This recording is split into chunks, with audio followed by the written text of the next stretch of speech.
توكل عليه ونعوذ بالله من شرور أنفسنا ومن سيئات أعمالنا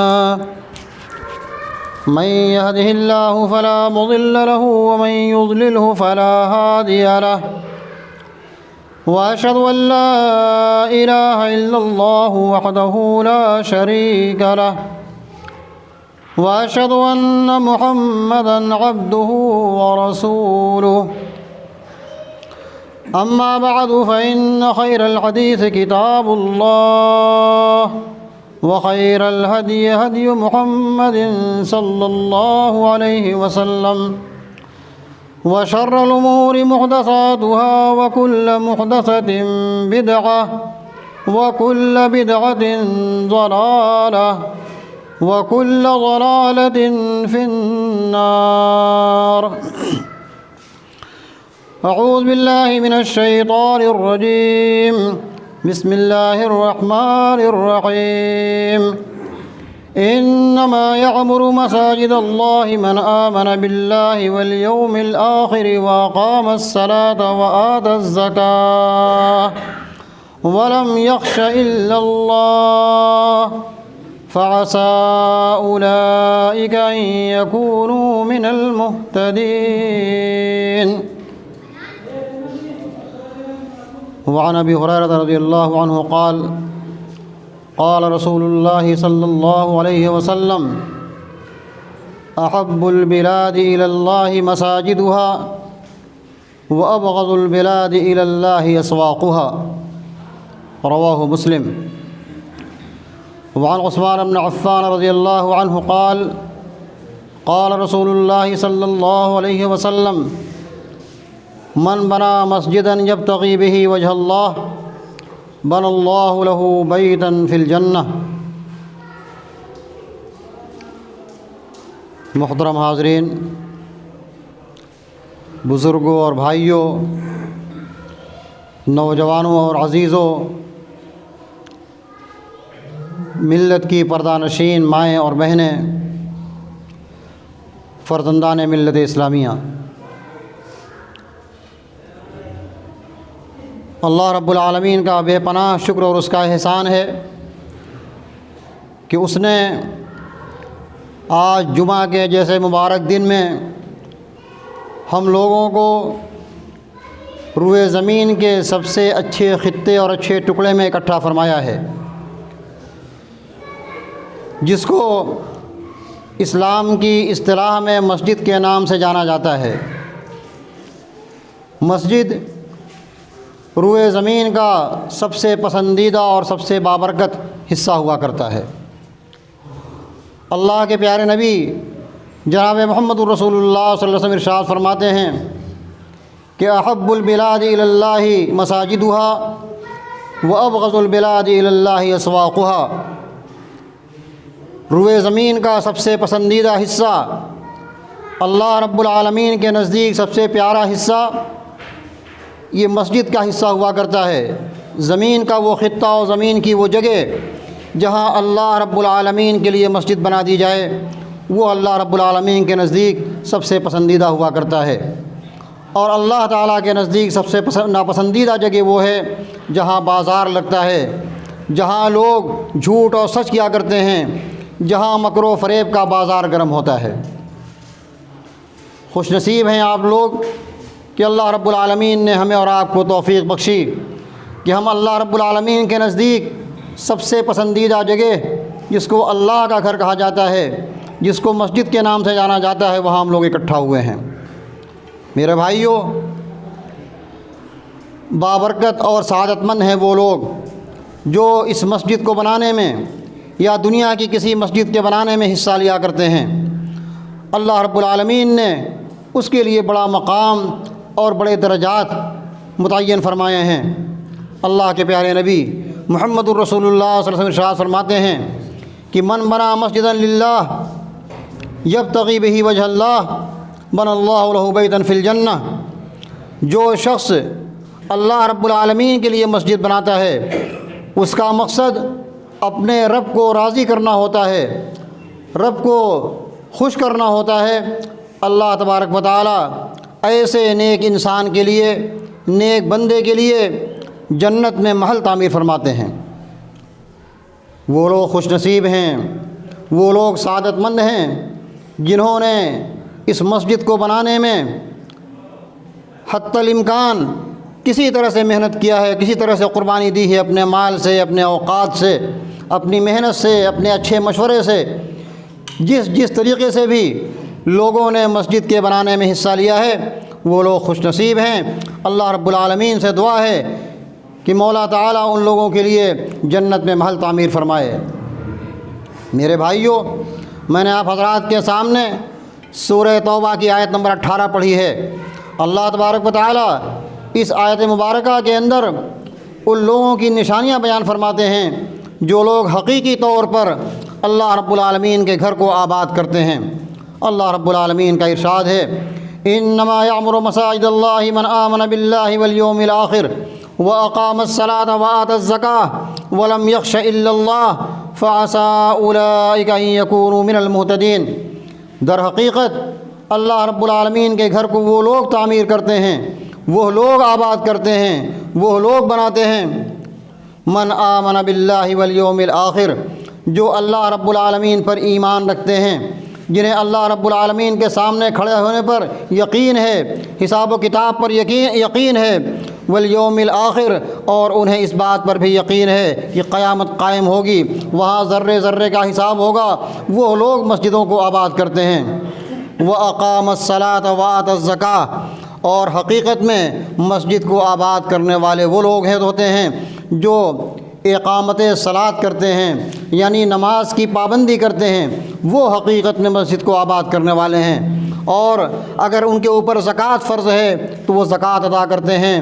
وَلَمْ يَخْشَ إِلَّا اللَّهَ، اور انہیں اللہ تعالیٰ کے علاوہ کسی کا کوئی ڈر، کسی کا کوئی خوف انہیں نہیں ہوتا ہے، وہ صرف اور صرف مالک حقیقی اللہ رب العالمین سے ڈرتے ہیں۔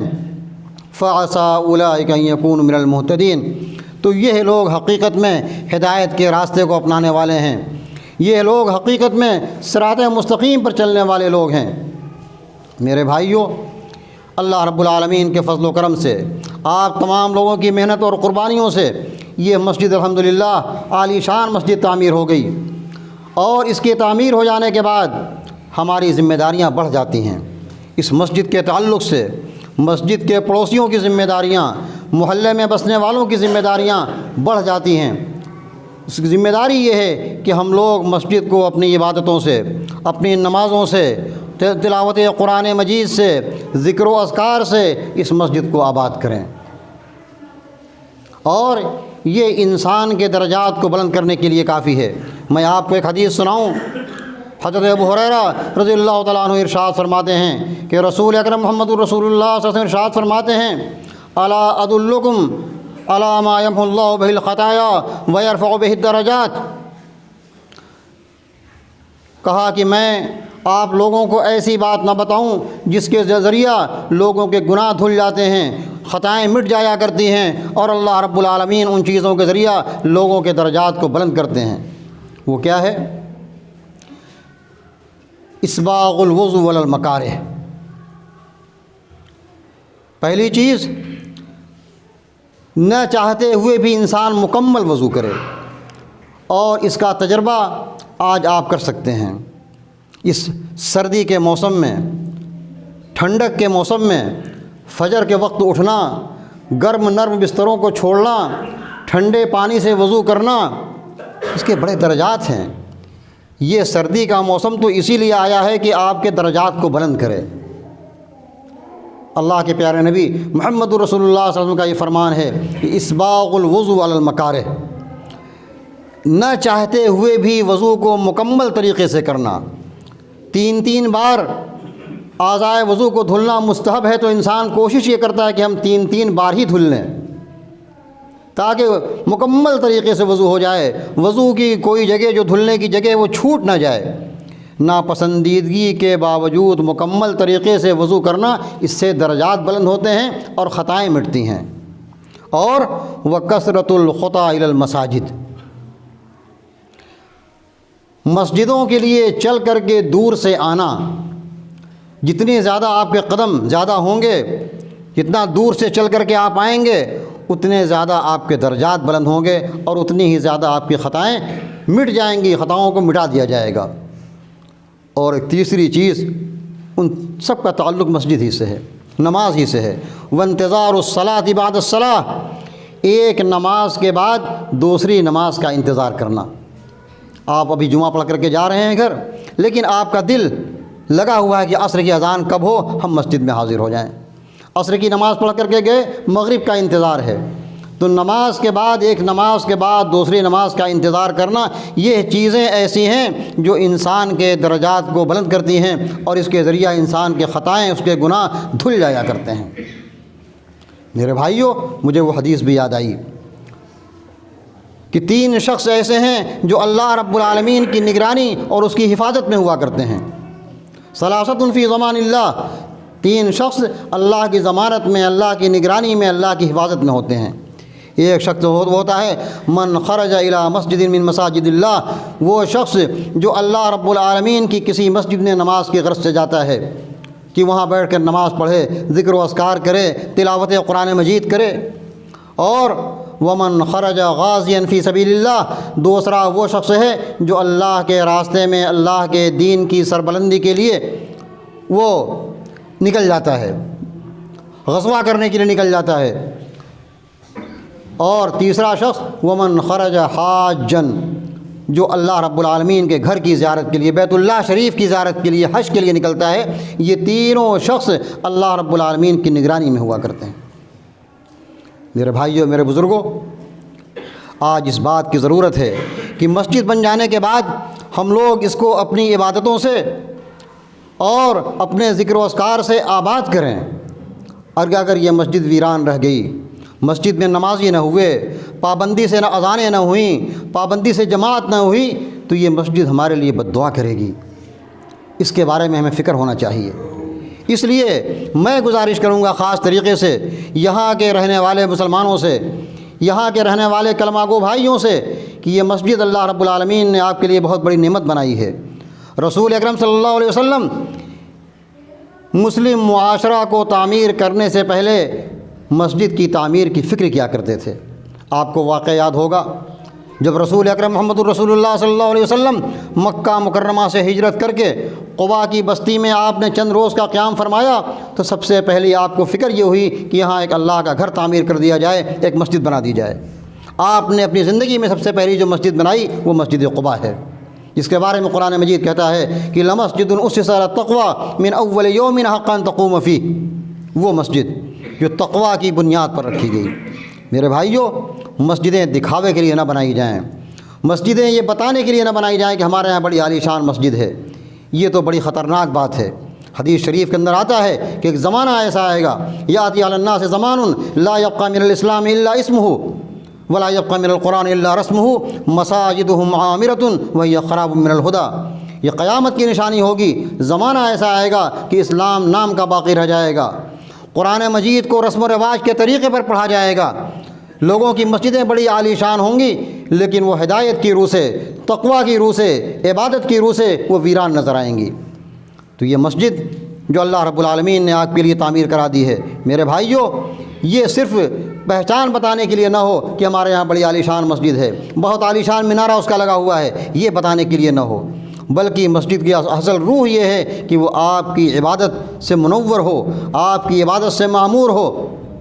رسول اکرم صلی اللہ علیہ وسلم نے جب قباء میں قیام فرمایا تو آپ نے چند روز کے قیام کے اندر مسجد قباء کی تعمیر کی، اور اس کے بعد چند روز کے قیام کے بعد جب آپ مدینہ منورہ تشریف لے گئے، جب آپ اپنی اصل منزل میں پہنچے تو وہاں بھی آپ کو اپنا گھر بنانے سے پہلے اس بات کی فکر دامنگیر ہوئی کہ پہلے اللہ کا گھر بنا دیا جائے، اور مسجد نبوی کی تعمیر کے بعد آپ نے پھر اپنے گھر کے بنانے کے بارے میں سوچا۔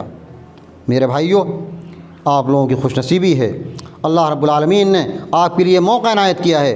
یہ مسجد اللہ کے نبی صلی اللہ علیہ وسلم کے زمانے میں صرف نماز ہی پڑھنے کے لیے نہیں ہوا کرتی تھی، بلکہ عہد رسالت سے اگر ہم مساجد کی تاریخ دیکھیں تو ہمیں پتہ یہ چلے گا کہ یہ عبادت کے ساتھ ساتھ، ذکر و اذکار کے ساتھ ساتھ مسجد تعلیم اور تعلم اور تفقہ، دینی تعلیم کا گہوارہ ہوا کرتا تھا۔ مسجد نبوی کے اندر ایک چبوترا تھا جہاں صحابہ کرام اللہ کے پیارے نبی صلی اللہ علیہ وسلم کی شاگردی میں تعلیم حاصل کیا کرتے تھے، جہاں قرآن مجید کو یاد کرتے تھے، اس کی تشریح اور تفسیر کو یاد کرتے تھے، جہاں فیض آپ کے زبان سے نکلے ہوئے کلمات کو محفوظ کیا کرتے تھے جو حدیث کے نام سے جانی اور پہچانی جاتی ہے۔ اور وہیں سے بڑے بڑے مبلغ، بڑے بڑے داعی دنیا کے کونے کونے میں نکل کر کے گئے، اور آج ان کی کوششوں کا نتیجہ ہے کہ ہم لوگ اسلام سے متعارف ہو سکے۔ میرے بھائیوں، اس لیے اس مسجد کے اندر بھی تعلیم کا بندوبست ہونا چاہیے، بچوں کے پڑھائی کا بندوبست ہونا چاہیے۔ ایک چیز میں اور بتا دوں آپ کو، مسجد بننے کے بعد اس کی صفائی ستھرائی کا اہتمام ہونا چاہیے۔ مسجد کی صفائی ستھرائی یہ بڑے شرف کی بات ہے، بڑی سعادت کی بات ہے۔ خوش نصیب ہیں وہ لوگ جو اپنے ہاتھوں سے مسجدوں کی صفائی ستھرائی کیا کرتے ہیں۔ رسول اکرم صلی اللہ علیہ وسلم سے بڑا معزز اور مشرف کون ہو سکتا ہے؟ ایک مرتبہ آپ نے دیکھا کہ مسجد نبوی کے دیوار پر رأى نخامۃ علی جدار المسجد، حدیث شریف کے اندر آتا ہے کہ رسول اکرم صلی اللہ علیہ وسلم نے ایک مرتبہ مسجد کے دیوار پر دیکھا کسی نے کھا کر اس نے تھوک دیا ہے، بلغم پڑا ہوا ہے یا ناک کی ریٹ پڑی ہوئی ہے، تو رسول اکرم صلی اللہ علیہ وسلم نے کسی اور سے نہیں کہا بلکہ اپنے دست مبارک سے، اپنے معزز اور مشرف ہاتھ سے آپ نے اس کو کھرچ کھرچ کر کے صاف کیا۔ مسجد نبوی کی ایک خاتون، حدیث شریف کے آتا ہے کہ جاریۃ سودا، ایک کالی کلوٹی خاتون مسجد نبوی کی صفائی ستھرائی کیا کرتی تھی۔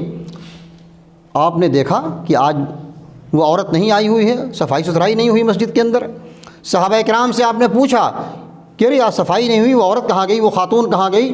لوگوں نے بتایا کہ نبی اکرم صلی اللہ علیہ وسلم ماتت باللیل، رات میں اس خاتون کا انتقال ہو گیا۔ اللہ اکبر! اس خاتون کا حدیث شریف اندر آتا ہے، سودا کالی کلوٹی خاتون، اس کا مقام اور مرتبہ اتنا زیادہ تھا مسجد میں صفائی ستھرائی کرنے کی وجہ سے۔ اللہ کے نبی صلی اللہ علیہ وسلم کہتے ہیں ہل آذنتمونی، ارے تم لوگوں نے مجھے بتایا نہیں، رات میں اس کا انتقال ہو گیا۔ کہا کہ نبی صلی اللہ علیہ وسلم معاملہ یہ تھا کہ رات ہو گئی تھی، ہم لوگوں نے سوچا کہ آپ مشقت میں پڑیں گے، آپ کی مشقت کا خیال کرتے ہوئے ہم لوگوں نے آپ کو بتایا نہیں، اور رات ہی میں اس کی تدفین ہم لوگوں نے کر دی۔ آپ نے بتایا کہ مجھے بتاؤ اس کی قبر کہاں ہے، مجھے لے کر کے چلو۔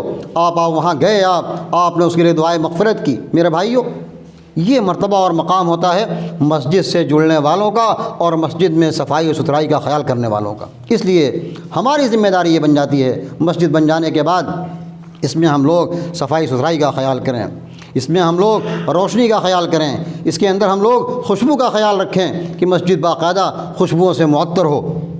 اور ایک چیز میں اور خطبہ کے ختم کرنے سے پہلے ایک بات کی طرف میں اور اشارہ کرنا چاہوں گا۔ مسجد اللہ تعالیٰ کا گھر ہوتا ہے۔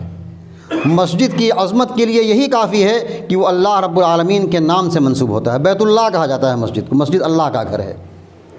حدیث شریف کے اندر بھی جہاں آیا انما یعمر مساجد اللہ، جو لوگ اللہ کی مسجدوں کی تعمیر کرتے ہیں۔ مسجد کسی کی ذاتی نہیں ہوا کرتی ہے۔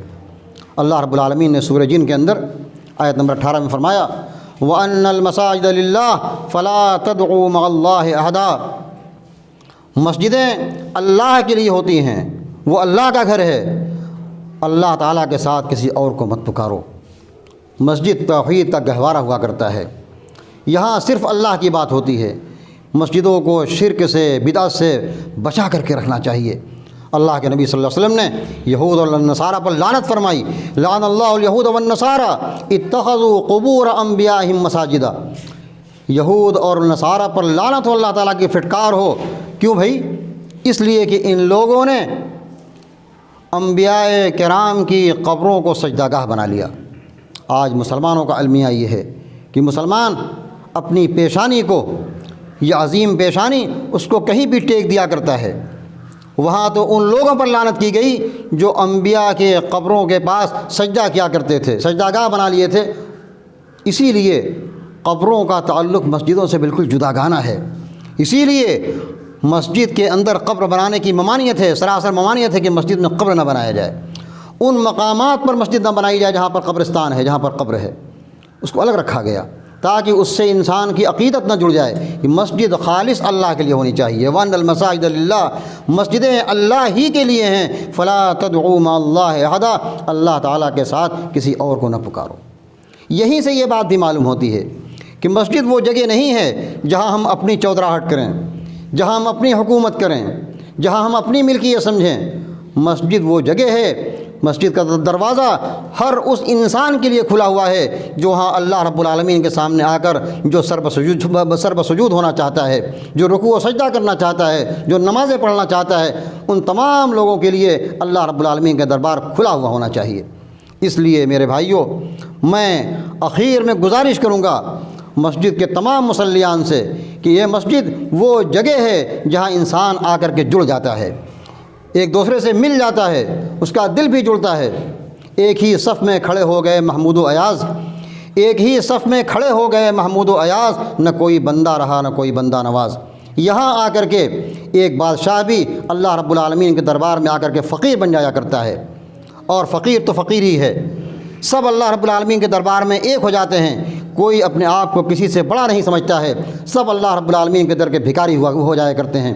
اس لیے میرے بھائیوں، میں خاص طریقے سے اس محلے کے مسجد کے پڑوسیوں سے، محلے میں رہنے والے اپنے کلمہ گو بھائیوں سے گزارش یہ کروں گا کہ یہ مسجد آپ لوگوں کے لیے قیامت کے دن گواہی دے گی۔ اس لیے آپ لوگ مل جل کر کے مسجد کو آباد رکھیے، اپنے دلوں کو کشادہ کیجیے، اپنے ذاتی رنجشوں کو بھلا دیجیے۔ صحابہ کرام کے درمیان رسول اکرم صلی اللہ علیہ وسلم جب مدینہ منورہ آپ پہنچے، اوس اور خزرج کے قبائل جہاں سینکڑوں سال تک آپس میں جو ہے دست بگریباں تھے، آپس میں ایک دوسرے کے خون کے پیاسے تھے، لیکن مسجد نبوی بنائی گئی، صحابہ کرام نے نماز پڑھنا شروع کیا، اور وہی صحابہ جو ایک دوسرے کے جان کے دشمن تھے، ایک دوسرے کے لیے جان دینے کے لیے تیار ہو جایا کرتے تھے۔